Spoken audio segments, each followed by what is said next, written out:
Hey guys, welcome back, and I gotta say, I have never been happier that I have officially given up on watching Star Wars. So, little disclaimer, I am a massive fan of the original trilogy, grew up reading all of the extended universe books, couldn't stand the prequels when they came out, saw every one of them in the midnight showing back in the day, and was underwhelmed by The Force Awakens, didn't watch Last Jedi, and did not watch Rise of Skywalker. I watched Andor, I watched Rogue One, I saw the first 2 seasons of The Mandalorian, the horrible season of Book of Boba Fett, half the season of The Mandalorian Season 3, and I think that's when I quit.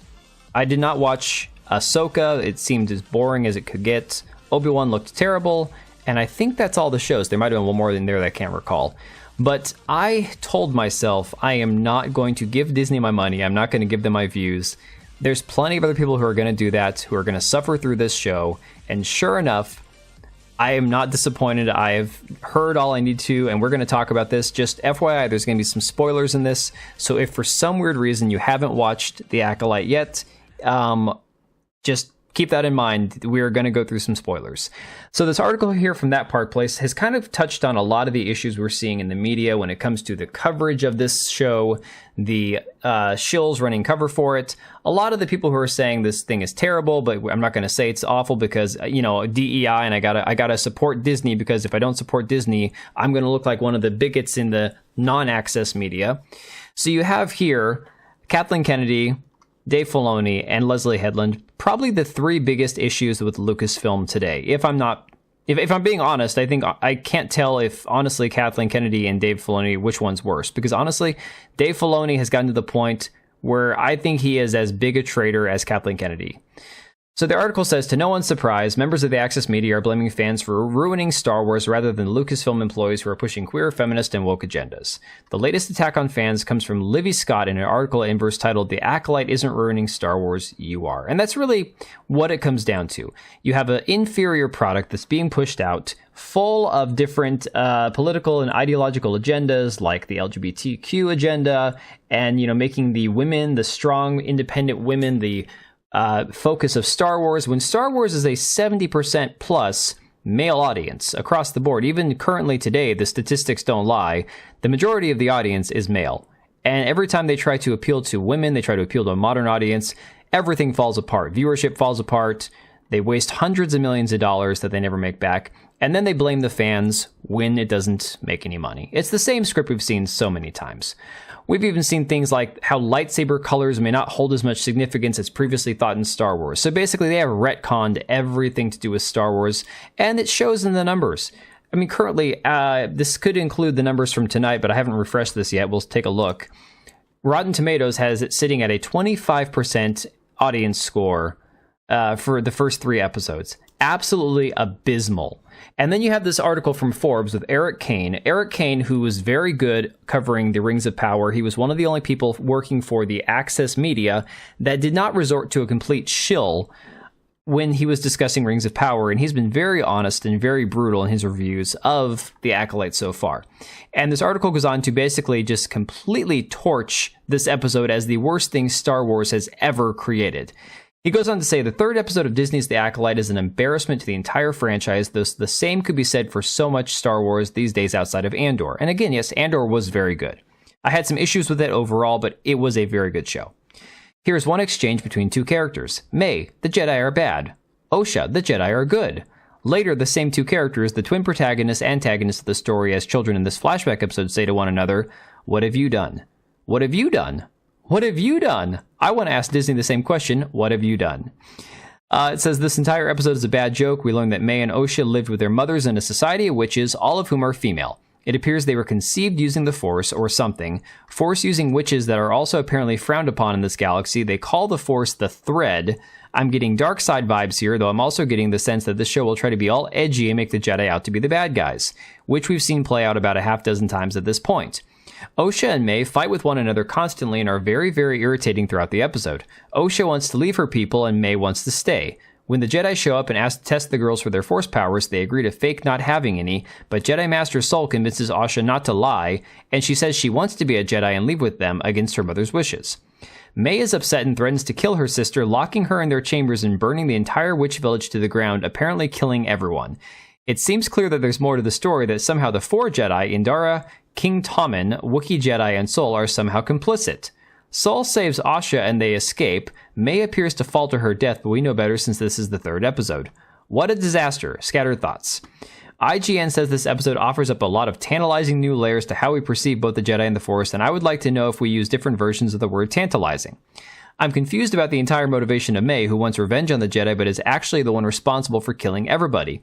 If that is, anyone is actually dead. After all, both twins thought the other one was dead. It seems likely none of the witches died at all. Even if she didn't burn everyone to the death, she certainly started a fire that she certainly must believe killed Asha at the very least. This show just sounds terrible. Oh my god. Okay. The Jedi in episode 2 killed himself over this, it seems. Hopefully saying that won't actually get me demonetized. YouTube has not been friendly to me lately. If there's not more to this story, this will make absolutely no sense whatsoever. The witch chant was one of the lamest chants in the history of all chants. I wanted to giggle maniacally listening to it. I also wanted to cry. And we will try to play a little snippet of the witch chant later. I don't know if it's going to get copyright claimed or not, so we'll just try to play that. It says, it goes on to say, the Night Sisters are better witches. Marin from Star Wars Jedi Fallen Order and Survivor is a better female witch character than anyone on this show. The show had something like $180 million for its budget, and I cannot for the life of me tell where any of it is gone. Every world feels small. Every set feels claustrophobic. There is no sense of scale or variety. It's also relentlessly generic, but hey, lightsabers. Rewatching the escape with Sol and Asha, this room with the pile of bodies is clearly not from a fire, so yeah, there's more to this. But that doesn't change how ludicrous the whole I'll kill you bit is, and how May very much tried to burn her sister to death. Also, what's up with the tree? I don't know. It's some weird looking tree. So he finishes our article by saying, I have a theory. Imposters have taken over Star Wars and lots of other popular genre properties from The Witcher to True Detective. And based on the articles he's written for Forbes regarding the Rings of Power, Tolkien by far as well. Maybe they're fans, maybe they're not, but they're certainly masquerading as good storytellers.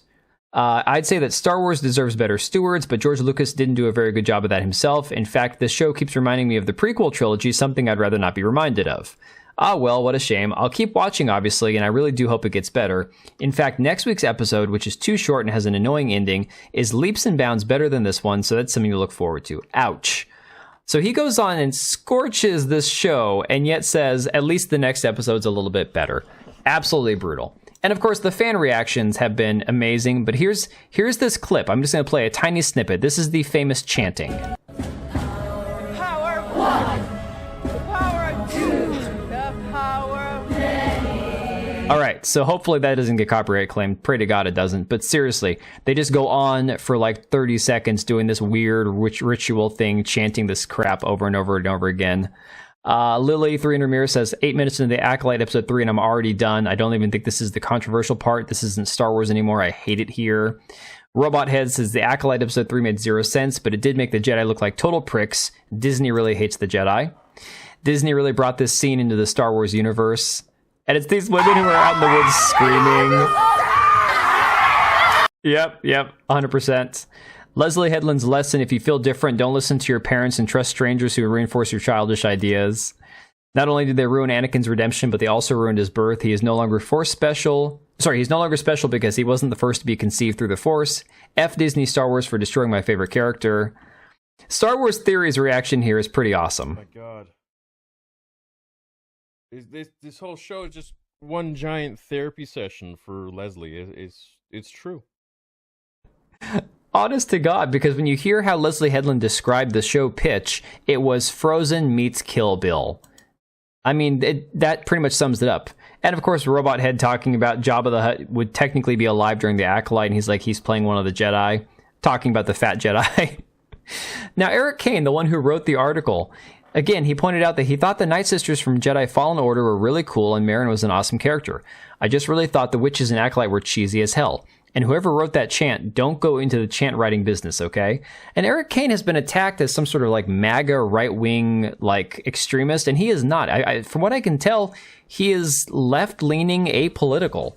And all he does is tell the truth in his articles, and yet because he's not some industry shill, he gets attacked by people like this. This guy here who's like, this line is so powerful within the context of the show and outside, considering what so many black and POC Star Wars fans, more recently women, have gone through. I teared up. And it's this witch gal saying the galaxy is not a place that it welcomes women like us.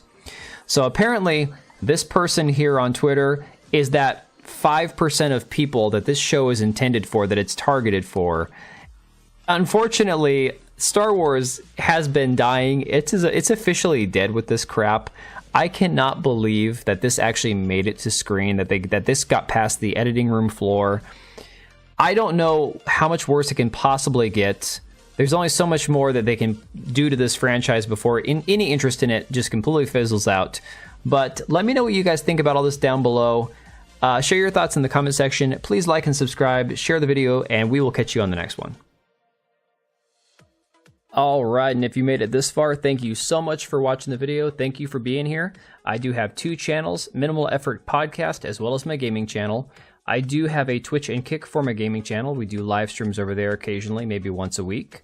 And then if you are in the market for a new PC, make sure to check out Meta PCs. Click the link I have down below. Use code TBO at checkout for a special discount.